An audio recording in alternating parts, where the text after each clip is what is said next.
Three boys, one girl, one plan. What happened that night is just gruesome. Listen to the story. It's a story that gained national attention in the mid-1990s and is now back in the spotlight. It's one of the worst crimes I've ever read about. So they really felt strongly that they needed to sacrifice a blonde-haired, blue-eyed virgin girl. Do you know the movie Jennifer's Body? The horror film from 2009 starring Megan Fox has almost become a cult classic by now, even though it's clearly made for a teenage audience. Most of it takes place in a high school, and it has a lot of humor. It's also pretty brutal. Without spoiling too much, it's about an innocent schoolgirl who suddenly gains demonic powers after a fateful night. Why am I telling you this? Because the story we're talking about today is said to have inspired this modern horror classic. Today, we're talking about the story of Elyse Pahler.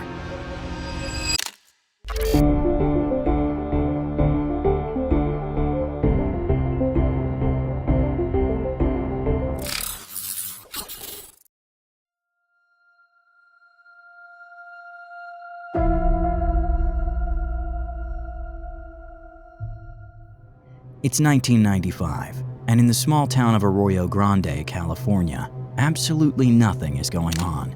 The nearest bigger city, San Luis Obispo, isn't far away, but even there, only a little more than 40,000 people live. Especially for teenagers, who naturally want to explore the world and be more independent, life in Arroyo Grande must have been pretty boring. But not for the three friends Royce Casey, Joseph Joe Fiorella, and Jacob Dalishmut. The boys are between 14 and 16 years old and are known for their rebellious behavior. All three of them have been kicked out of school. Royce now goes to a special school, Joe is homeschooled, and Jacob goes to a different school. In short, things are not going well for the three friends. What reasons there might be for this, or how things are at home, sadly isn't known. But we do know how the boys spend their time and try to distract themselves. What brings Royce, Joe, and Jacob together more than anything else is their love for death metal. The boys also play instruments themselves and want to be as good as their idols. They form their own band and call themselves Hatred. The three friends hang out in their rehearsal space almost all the time, but practicing their instruments slowly becomes less important. Instead, the boys smoke marijuana together and supposedly take other substances like mushrooms. And of course, they talk about their favorite bands and albums. Royce, Joe, and Jacob become especially fascinated with the lyrics of some metal songs. Joe in particular takes the music very seriously. One day, he asks his friend Dalishmut what it would be like to sacrifice a virgin, and if Dalishmut would join him. According to Dalishmut, he didn't think much of it and kind of agreed without taking it seriously. But Joe actually meant it. The song that had the biggest impact on Joe was by the band Slayer, and it's called Dead Skin Mask. The lyrics are about the serial killer Ed Gein. They say, "Dance with the dead in my dreams. Listen to their hallowed screams. The dead have taken my soul. Temptation's lost all control."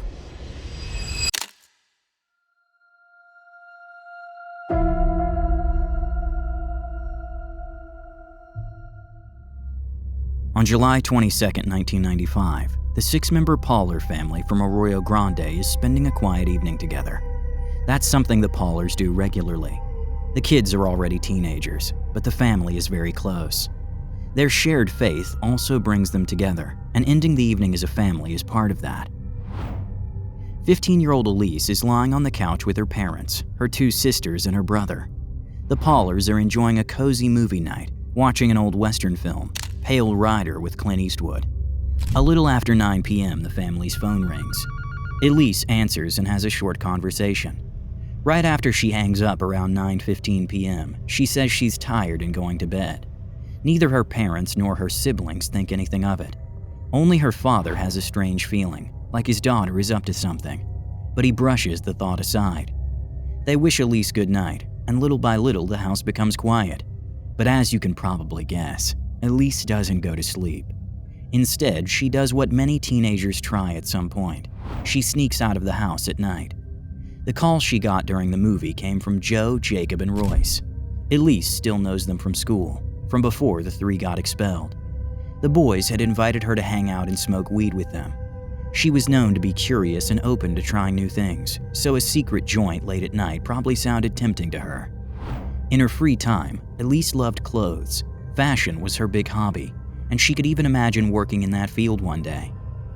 But she also loved to sing and dance, and as a creative girl, she was interested in anything related to art. It was a way for her to express herself. She often encouraged her friends to stick with their hobbies and passions, and to follow their dreams and goals. Elyse was 15 years old, with blonde hair and blue eyes, and that's exactly why the three boys had chosen her. They also believed that Elyse was still a virgin. Joe in particular had been watching her closely in the weeks before, sometimes even following her. The four of them met not far from Elyse's home, in an area called Nipomo Mesa, near the edge of a quiet forest. At first, everything went just as relaxed as Elyse probably imagined. The boys brought something to smoke, and for about 15 to 20 minutes, the teens just sat around together. But then, suddenly, Jacob stepped behind Elyse and wrapped his belt around her neck to choke her. Even though Elyse was probably a little high, she fought back immediately. But she was alone, and they were three. While Jacob held her in a chokehold with his belt, Joe pulled out a knife and stabbed her directly in the throat. After that, Joe passed the knife to his two friends. Taking turns, the boys stabbed Elyse again and again. Elyse's legs gave out, and she fell to the ground. Later, the boys would say that Elyse screamed for her mom, and then for God. They stomped on her throat to silence her. Then they dragged her body to a small grassy area, where Elyse Pahler bled out. Afterward, Royce, Joe, and Jacob dug a shallow grave and hid Elyse's body there. Her body would remain there for months. For the time being, Joe, Royce, and Jacob got away with it. Of course, Elyse's parents noticed on the morning of July 23rd that their 15-year-old daughter was gone and immediately called the police. The police followed standard procedures and opened a case, but they didn't believe that Elyse had been the victim of a crime. To them, Elyse Pahler was just another runaway case. It wasn't until the spring of 1996 that Royce Casey began to feel more and more guilty. He made a confession and told a priest about the murder of Elyse. Apparently, he had turned to the Christian faith by then. The priest convinced him to turn himself into the police, and that's exactly what Royce did on March 14, 1996. He also told them about the other two boys, Joe and Jacob, who were then questioned by the police. It didn't take long before all three confessed to the murder of Elyse Pahler. Soon after, the police found her body. Decomposition was already so advanced that she could only be identified by her dental records and a plastic bracelet with red hearts, something she always wore. Her body was too badly decomposed for a full autopsy. It was still visible that her pants had been removed. The boys gave different stories about whether they abused Elyse after her death, but police and prosecutors believed that they did. When asked about their motive, the boys gave a shocking answer. Royce told a police officer that Elyse had been sacrificed to the devil. The three of them had wanted to offer Elyse to Satan so he would help them with their music careers. The boys used lyrics from their favorite bands as a direct reference, and in a way, as inspiration for the murder of Elyse. How much they truly believed that Satan existed and would accept a human sacrifice is impossible to know. But during their police interviews, they must have told the story in a convincing way, because to this day, that is considered the official motive for the murder. When Royce, Joe, and Jacob went to court, they stayed silent. They were convicted based only on what they had said during their police interviews. Even though all three were still underage at the time of the trial, they were sentenced under adult criminal law. They received life sentences, which means at least 25 years in prison. If you've been doing the math in your head, you've probably figured out that this time has already passed. But Royce, Jacob, and Joe, who are now all in their 40s, are still not free. They remain in separate prisons to this day. So far, none of their parole requests have been approved. Royce in particular continues to try for parole, but every one of his attempts has been denied so far.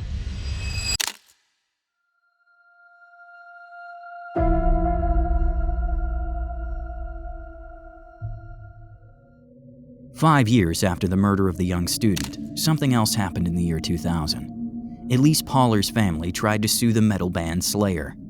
If you don't know Slayer, I mentioned them briefly at the beginning. They are, or were, a pretty big thrash metal band.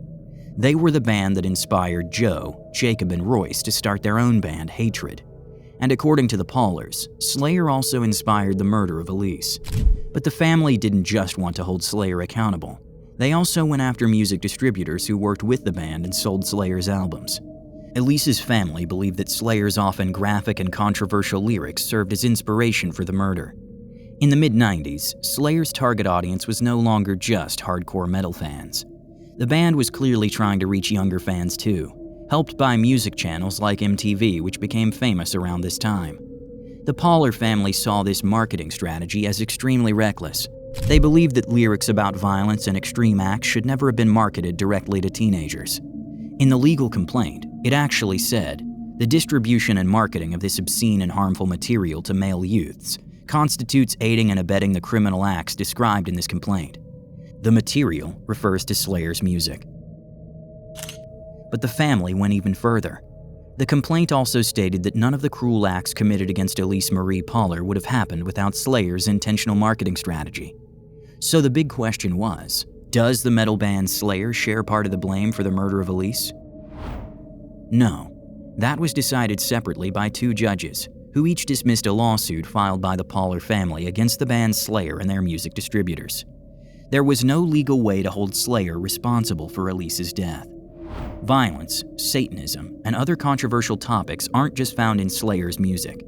They're also present in books, movies, TV shows, news articles, and more. And in a country that protects the right to free creative expression, you can't simply ban those themes from art. One of Elyse's killers, Jacob, even said in a prison interview that the music didn't really have anything to do with Elyse's murder. He said the music was destructive, yes, but in the end, Elyse died mostly because Joe was obsessed with her. And because his friends, Royce and Jacob, helped him carry out the crime. I know many of you are probably wondering about the lawsuit filed by Elyse's parents, and might think it was extreme or overly sensitive. And yes, maybe it was from an objective point of view. But it's important to remember who filed it. A mother and a father whose daughter was killed with unimaginable violence. Parents who, even after Elyse's murder, had to stay strong for their 3 other children, raising them and somehow putting food on the table. Elyse's father had to give up his job for several years after the murder and needed psychological treatment. The family lost their home and had to rely on social welfare for a time, all while trying to process the brutal loss of their daughter. The Pahlers always made it clear that they didn't want to censor or ban Slayer. If it were up to them, the band could continue making and performing their music, just not in a way that targets kids. But even back in 2000, a lawsuit based on that idea had no real chance of success. And today, in the age of digital media and streaming platforms, something like that would be unthinkable. In the end, this brings us to a broader topic: media literacy. Kids need to learn how to deal with fiction in a thoughtful and sensitive way, whether it's books, films, or song lyrics. That's especially true if a child is going through a difficult time emotionally. And that brings us to the end of today's video. Feel free to share your thoughts in the comments below. I think when it comes to music and lyrics, most of us probably agree. It's really not that different from the never-ending debate about violent video games. But if you see it differently, or think content like this should be handled more critically, let us know in the comments. Big thanks again for all your comments and likes. You know they help the channel a lot. If you'd like, feel free to subscribe and turn on the notification bell so you don't miss a new video. Here you can find another just gripping case. Click on it. Until then, see you soon. Stay safe.